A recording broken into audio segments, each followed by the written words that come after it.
Yung pagmamahal namin sa papa mo is actually loving the Philippines and also the entire Filipino community all over the world. Yeah, really.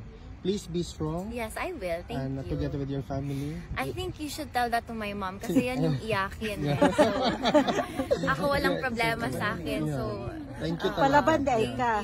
It's very important for us kasi kami mga Pilipino, hindi talaga kami bibitiw hanggang sa dulo literal. Thank you, ha? Thank you.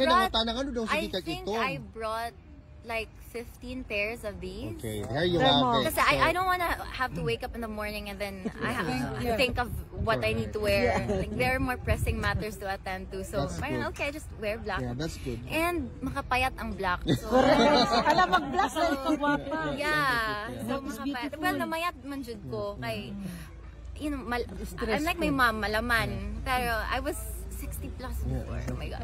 So, Pero now you know.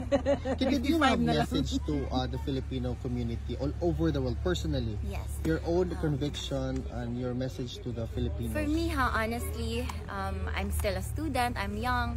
So this isn't political to me. It's the man inside he's my father. So I don't really I put aside all the issues, and then for me, it's just my father inside. So, the kind of gratitude I feel towards the people who love him and support him, grabe yun. It's overwhelming, and I'm very thankful. Kasi he's not the mayor, he's not the president, he's not, tatay lang, ganun. So, Salamat, Kitty, because you really inspired a lot of Filipinos. Your resilience, your mental strength, your character and endurance to go through all of this very difficult situation. Keep on fighting. Yes.